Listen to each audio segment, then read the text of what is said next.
Good. Good morning. Oh, exactly midnight. It's exactly midnight. I have become a midnight person. This life, this life. I can't believe this is me staying up at this time of the day to do a life. Mhm. Blame social media. Okay, it's a fault of social media, nothing else. It is the fault of social media.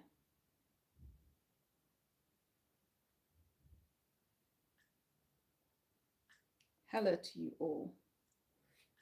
How was your Monday? How was your day? Manic Monday. How was your manic Monday? Just another manic Monday. I wish it was Sunday.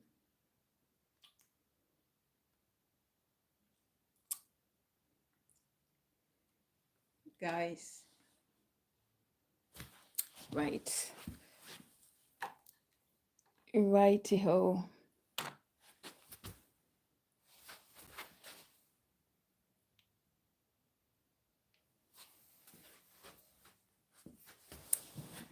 Okay.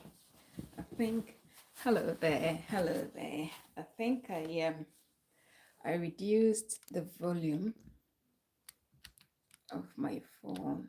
Yeah, I reduced the volume, so I've got to put it back up. Hello, hello, hello. It's been a very long day for me. A very busy Monday and a long one at that. Okay, right. How are you guys doing? How did your day go? Hmm.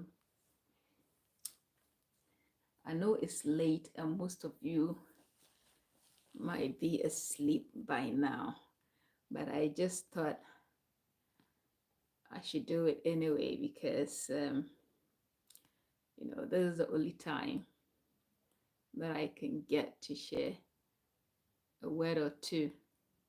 Uh, yeah, I have a very busy week, very, very busy week. When you see me in a place like this, just know that I'm there for work purposes. So, yeah, so no jokes, okay? Anyway, let's talk. Let us talk. Hello, hello, hello, hello, hello, hello, hello, hello, hello. Oh, okay. I forgot about this one. Hello, hello. Okay, guys. See, sometimes I just don't understand some people. I just don't understand some people. I don't understand why a lot of people fail to reason. That common sense, that word common sense, or that thing common sense is not just common to some people. Okay, so I've been talking about you know the fact that sometimes you are your own enemy of progress, or you are the very weapon fashioned against yourself. And this is very true because it is something that applies to a lot of, a huge aspect of our lives. Okay. So I made a video about joining the British Army, right? And I posted it. And the thing is, I am to I'm trying to be helpful, okay? Because some other people might use this as an opportunity to dupe other people, or might use it as an opportunity to take advantage of a lot of desperate and ignorant people who just buy into the fact that the person has brought a solution to their problems, and it is the sort of solution that they have been waiting for all this while. Therefore, you know, uh, you know, whatever the person says, they would listen to. Okay. Now, some people have reached out with their questions. Okay. And I have tried as much as possible to respond, even though you guys know my shadow. Those of you that know me know that I am hardly available. Like when you see me doing a live video, it means that I might have not have a chance to post anything on social media. So I'm trying to make up. Okay. Yeah, I'm trying to make up for lost time. Right. So a few people have commented on these posts that I have made, asking, asking me to be a sponsor. And the way they say it, you just notice that these are very, stupid people with no manners. Okay. One thing you need to know about this life is that unless you reach a point whereby you do not need any assistance from anyone, you need to humble yourself. No matter how rude a person you are, no matter how uncultured you are, you need to humble yourself. You need to humble yourself, and you need to try and, be respectful. Be very, very respectful to the people you come across or to the people you meet, because you might never know.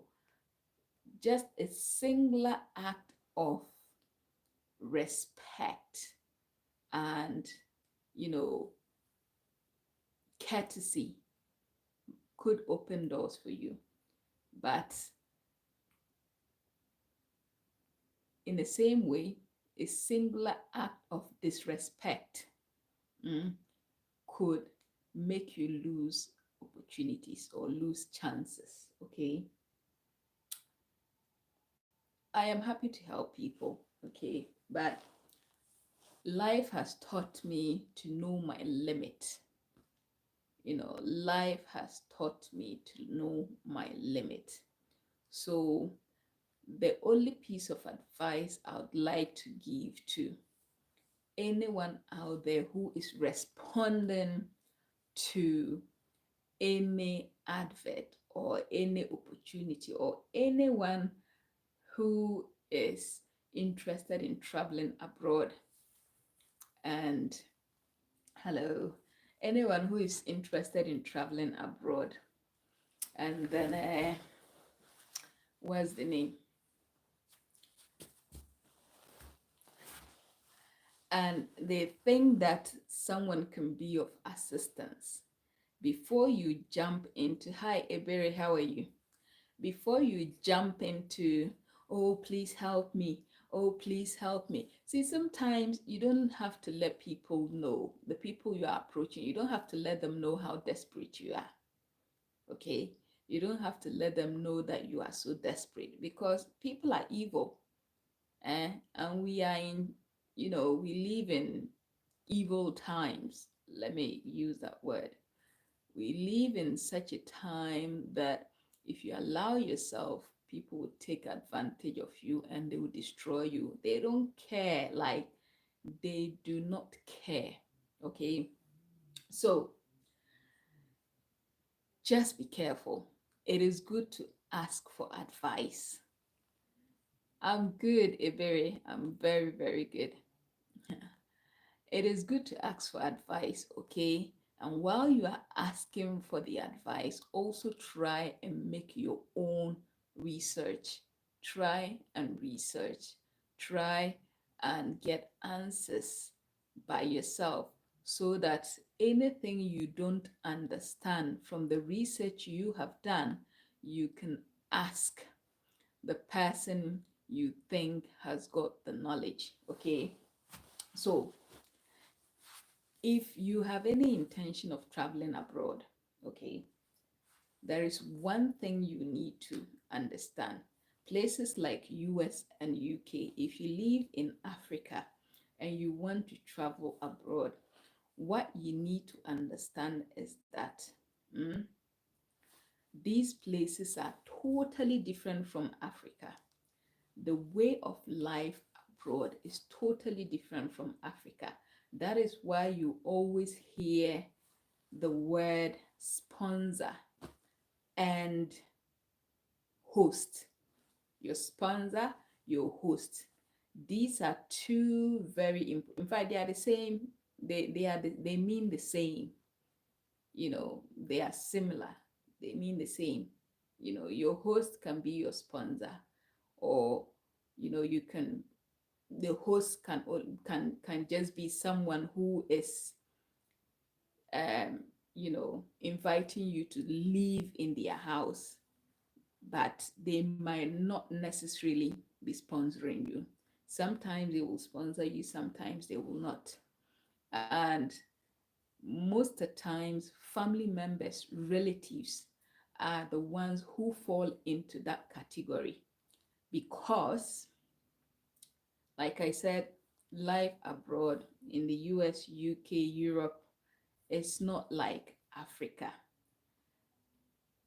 It is such that if you live in a house, the amount you spend as expenses depends on the number of people that live in the house with you.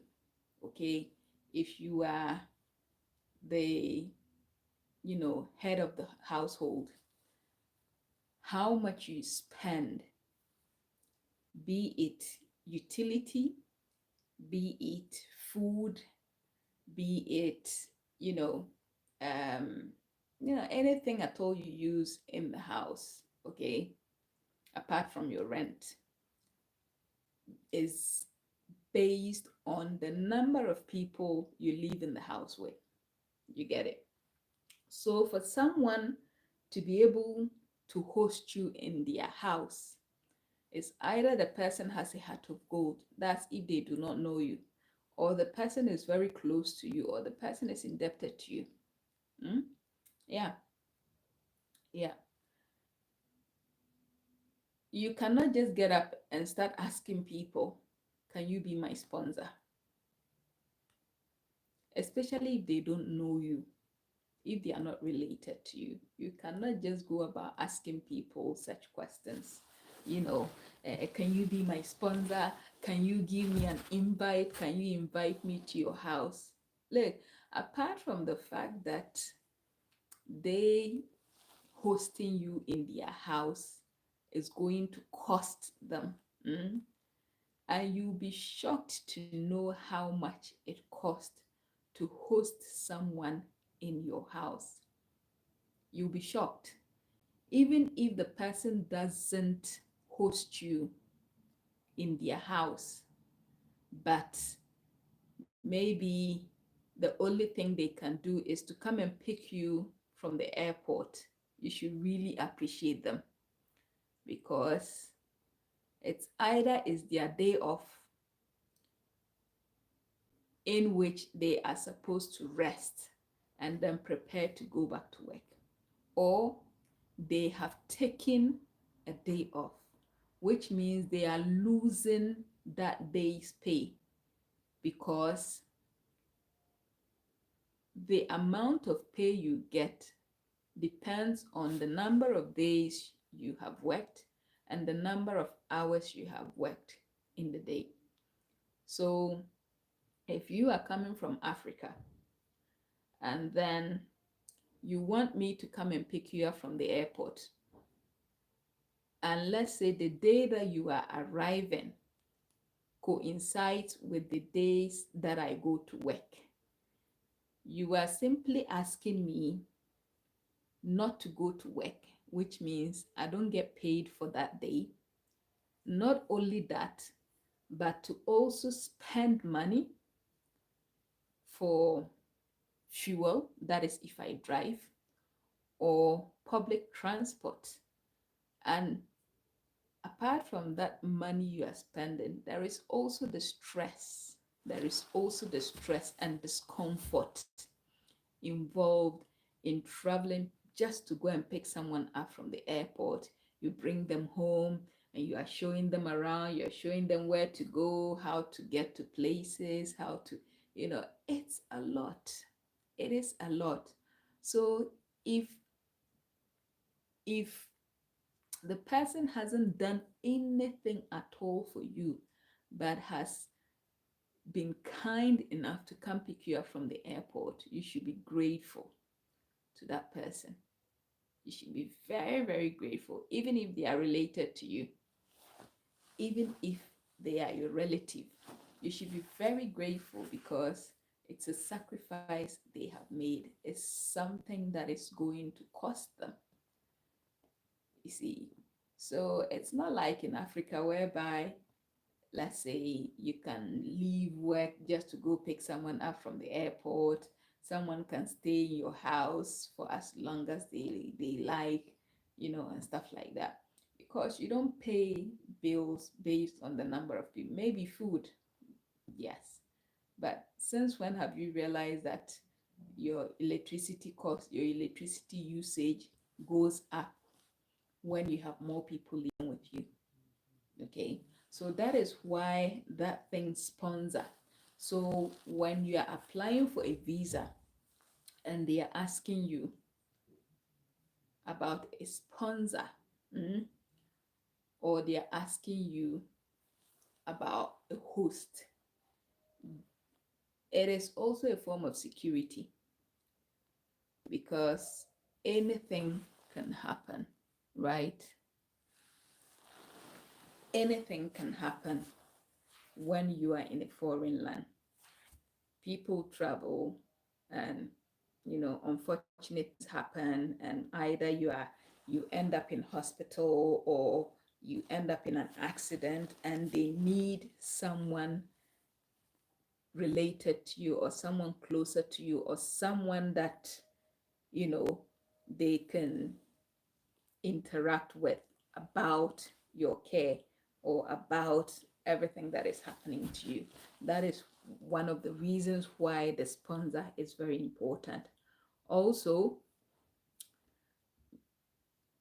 if any country is allowing you into their country, any Western country, be it US, UK, whatever, they always, because they do not know you, they don't know whether you have any criminal mindset, criminal, that kind of a thing. So they want to make sure that you obey the laws, you are a law-abiding citizen. So that sponsor is also like someone who can testify, or who would sort of you know because sometimes they do call. Yeah, sometimes if you put someone down as your sponsor, they will ring the person, and then they will ask the person questions. They'll try to find out whether you are related to the person, or you are not, or you don't even know the person, because there is that issue of trafficking, human trafficking, drug trafficking, and stuff like that. So they don't want it to look safe, or they don't want to make that mistake of not checking all these things, or verifying your sponsors, checking to make sure they are capable of sponsoring you, they are capable of housing you, and they are willing to back you up in case of any emergency or any incident. That is what the sponsor is needed for. So now let's go back to the British Army application, right? They do require, or they do ask you to put down a sponsor, because if you apply and they select you and say you meet the criteria or you are eligible to come and undertake the 2 day selection. So the 2 day selection is the most important aspect of, you know, deciding whether they should allow you be a soldier or not. It's only 2 days. You're coming to do a test. Now, they want to be responsible, okay? They don't want, even though they are an institution and they are a security institution, they have to take precautionary measures. They have to make sure that the person they are selecting is, you know, um, meets every security standard, okay? So they ask you to put down a sponsor. And apart from that sponsor standing up for you or backing you, that sponsor, the sponsor's main purpose is either to go pick you up from the airport, to help you get to um, the training facility or the center where they'll be doing the selection, okay? Because if you have never traveled abroad, which is what they presume you haven't, like you fit into, they know you've never been here and they know this place is totally different from your home country. Gosh, I need a drink. And I don't want to get up and go and get it. So they know that this place is totally different. So they don't want to take the risk whereby they are like, okay, we've accepted you, come for selection. And then you get to the airport, you don't even know your left from your right. You don't know where to go. You don't know, it's a crazy place. It's a crazy place. And one of the worst things you could do is get to any airport in the West, and take a taxi, because either you end up with a bill that you cannot even afford to pay, like a crazy bill. Airport taxis are a ripoff. Okay, that is why it is important.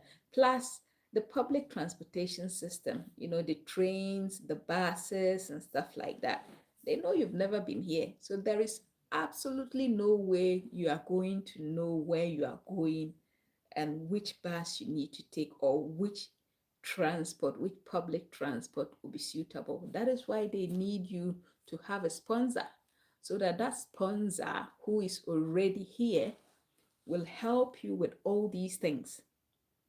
Do you get it? Apart from that, when you go or you manage to get to that 2 day selection, and then you undertake you partake in the selection and you pass, when you are successful, it doesn't mean that you'll be starting your training there and then. No, it doesn't. When you finish, you have to go home, and then I'm not even sure. Do they even tell you that you have passed before you go, or do they write to you? I can't remember, because it's been, I did mine a long time ago. So I did mine in 2006. So I can't even remember how, but you will know whether you have passed or not, because at the end of every, you know, um, selection activity, you will know. They will tell you your results. They don't hide. It's not like it's a school exam whereby they hide your performance. You will know. Okay. So when you finish and you pass, some people can finish, and then the date for their training might be in another year, in a year's time, or in a few months' time. Or some people can be so lucky that you will finish and then they will tell you that you are starting your training the next day, which is maybe they have a group that is starting the next day, right? They have a group of recruits that are going to start their training the next day.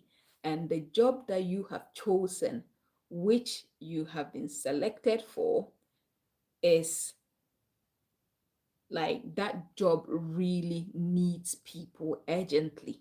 Okay. The army doesn't, they plan everything they do. They plan. Eh? It is one of the places that will teach you how to plan your life.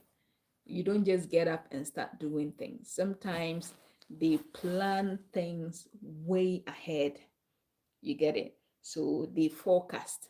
They use a forecasting technique to know that, okay, we have maybe 50,000 drivers, okay? And all these drivers, some of them are being promoted, some of them are injured, some of them are this, some of them are that.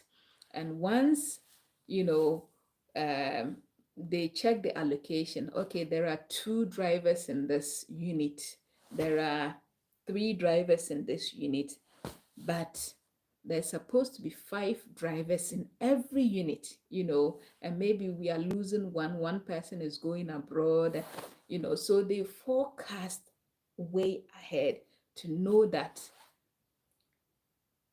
in 5 years time, or in a year's time, or in a few months time, we'll be short. Maybe will be 2 drivers short in this unit, 3 drivers short. That is where, if the job you chose is a driver, to be a driver in the army, then they would say, okay, if we get all drivers to start their training today, the training takes 18 weeks. We know that not everyone will pass. Some will get injured on the way. Some, will have failed some of their tests, and then they'll be back squadded. So back squadded means repeat. They'll repeat you. So every group is a squad. Okay, every group is a squad. So if you are part of this group, you are part of the squad, and you fail, it means that you will not be moving forward. You will not be progressing to the next stage with the rest of your squad. You would have to go back and join a squad that is starting after you. That is how it is. So this is why I say, look, left with me alone, everyone should have the opportunity to join the army, because you will get to learn things that you would apply to your life, that will make your life easy going. Eh? It will make your life easy going, because you are always thinking, you are always strategizing, you are always alert. You are always trying to improve yourself. You are always improvising. Okay. This is why I love it. It's one of the things why I love the army. You cannot go in and say that, oh, I'm not good at this and I'll never be able. You will, in fact, you will learn it by force. You will know it by force. You will do it by force. Believe you me. You will be a totally different person. A totally different person. I had this friend who used to be very, very untidy, very, very unkept. And then this person signed up and joined the army. When you see the person, you see the way this, you see if, let's say I do this to the bed. When the person walks in, this used to be, they see something like this and they don't care about it. But after undergoing that military training, and they see something like this, it's like you are still in the military, you are still doing your training. They must put it in the correct order. See, because that is how it is. Believe you me, you'll be there, you go for inspection, and then they would look at your uniform. A single crease, a single crease can get you punished. Everything has to be perfect. So by the end of your training, you are becoming very attentive to little things, such as, oh, I need to iron my shirt perfectly. I need to clean the floor perfectly. I need to do this perfectly. You know, so that is the beauty of it. That is the beauty of it. You see. So, like I said,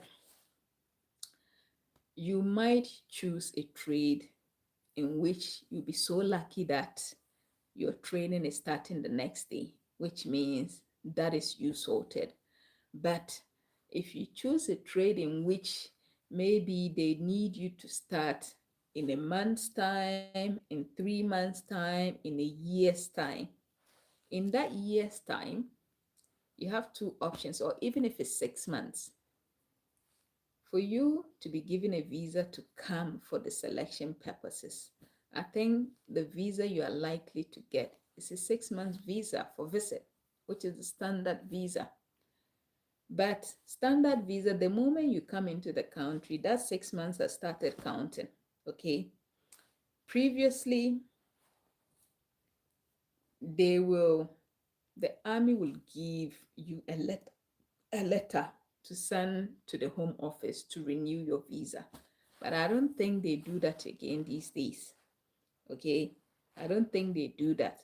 So that is why they want you to have a sponsor, so that in case maybe you came and you've passed the selection and your training is in 7 months' time, when maybe you have already done 1 month on your visa, it means that you definitely need to renew your visa. And this is where you will need your sponsor to help you, either for them to help with the expenses in applying for a new visa, or to host you, for that period of time. That is if they are still kind enough to do it. Okay. So that is the that is why the sponsor is needed. So in this case, are you not supposed to find someone who you know very well that this person will help me no matter how this whole thing goes? I know, I trust, because this person is related to me. But for you to get up and tell a stranger that, be my sponsor, when the stranger doesn't even know you, and then you come and you become a burden, to the person, how does that work? How does that work? Okay. So you need to think carefully and critically. If you've got a relative in the country in which you are aspiring to go to, it's a good thing. It's a plus. If they are willing to support you, it's a plus. But where you don't have relatives, eh, and you want to rely on a stranger, and you don't even know whether this stranger will want to support you or help you, then you might realize that you arrive and then everything, your entire life is messed up. Your entire life is messed up. Okay. Yeah. So that is what the sponsor is, and that is what their role is. So your sponsor is supposed to be there for you, you know, help you, guide you, see you through, the selection process, and continue to be there for you till you start the training. Because once you start the training, you don't need, well, obviously you have family and friends, but you don't really need someone to babysit you, because you are on a road to become a fully qualified soldier. Okay. Well, anyway, it's late, so I'll have to leave you guys because I have another long day tomorrow. A very, very long day. Hi, Ade. Good morning. How are you? Trust you are good, and trust you had a very lovely day. Very, very lovely day. Unfortunately, can't see names. I can't see names. Anyway, guys, thank you very much, and I hope I made some sense. If you have any other questions, you can, you know, just leave your questions, and I'll try and answer them. I will try and answer them. Sometimes it might take me a few hours during the day to answer, but I definitely will answer them when I see them, and when they are reasonable questions, not to be sending me or to be asking, even though they say there is nothing like a stupid question, but there are some people ask questions without thinking. Okay, cool. Okay, good night, guys. Well, it's morning. Good morning. And good morning.